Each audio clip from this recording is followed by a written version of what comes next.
Hello and welcome to Mkoya Finance. My name is Zaradine and I'll be your tutor in this class. In this tutorial, I'll talk about conventional banking services in Nigeria. Banks offer various ways to save money and various ways to borrow money. The two main accounts that Nigerian banks offer their customers who wish to keep their money are savings accounts and current accounts. These two types of accounts are designed for different purposes and have different features, which for example gives you back your money immediately upon demand, such as a current account, or with some restrictions, such as savings and time deposit accounts. Current accounts are usually opened by individuals who carry out frequent money transactions like businessmen, firms, companies, organizations, public enterprises, etc. Current accounts serve the purpose of carrying out frequent transactions and are also known as demand deposit accounts. In a current account, any amount can be deposited and withdrawn at any time without giving any notice. You can withdraw your money at any time, transfer it to another person's account, or use it to make purchases. It is also suitable when you want to make payments to your creditors by using checks. Additionally, checks received from your customers can be deposited in this account for collection. The main features of a current account are as follows. 1. It enables businessmen to conduct their business transactions smoothly.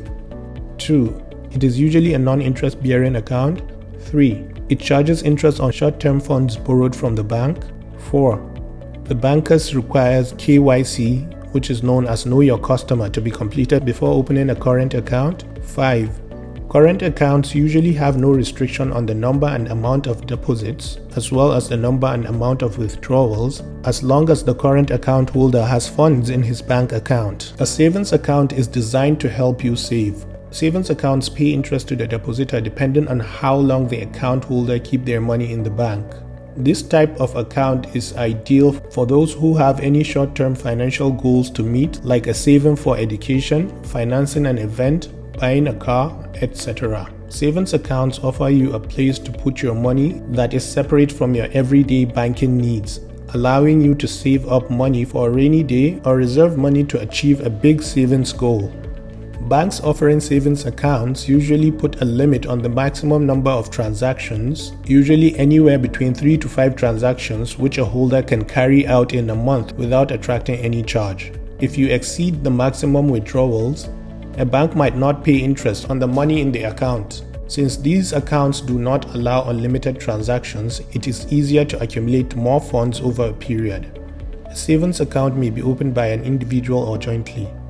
A fixed deposit account is a feature of savings account provided by banks or other financial institutions which provide investors a higher rate of interest than a regular savings account, but with the money restricted from withdrawal until a given maturity date. Current accounts and savings accounts are offered by almost all leading banks in Nigeria. It is important to note that the money in current accounts, savings accounts, and fixed deposit accounts is insured up to a maximum of 500,000 naira by the federal government through the Nigerian Deposit Insurance Corporation (NDIC). The scheme was designed to protect small depositors since they are more in number and less informed about the safety and soundness of the depository institutions. A domiciliary account is a type of current account that allows you receive, send, and transfer foreign payments from your local country. You can receive any type of foreign payment on your domiciliary account. It is important to know the rules of your particular account to ensure you avoid unnecessary charges. People deposit their money in banks for safekeeping. Banks give loans to consumers and businesses. While at any given moment some depositors need their money, most do not. This enables banks to use these deposits to give loans. The money that is deposited by their customers is lent out to other customers. The loan recipients repay the bank the loan amount plus a specified interest, for example 6% of the amount borrowed. The bank pays the depositors, who are the owners of the fund, less than they receive from the borrowers of the funds, and the difference between what they pay and what they receive accounts for the bulk of the income of most banks. This is a risk management strategy because some of the borrowers will default on their loans. For example, a bank may pay 1% interest on customers' deposits and charge 6% interest for the loans it gave out using the customer's money, and thereby earning a 5% profit. This process is essential for the economic system because it provides resources for people to buy things like houses, or for industries to expand their businesses, grow, and create jobs for the public. Banks can complement traditional deposits as a source of funding by directly borrowing in the money and capital markets. They can issue securities such as commercial paper, which is a form of short-term borrowing between 1 to 270 days, or bonds, which are longer-term borrowings, or they can temporarily lend securities they already own to other institutions for cash, a transaction often called a repurchase agreement or repo. Banks also have other sources of income apart from interest income, such as the credit card business, which allows holders of the cards to borrow funds from the issuing bank to pay for goods and services they purchase. Buying and selling currencies, custodian business, holding financial assets on behalf of clients for safekeeping to minimize the risk of theft or loss, and other services as prescribed by the central bank.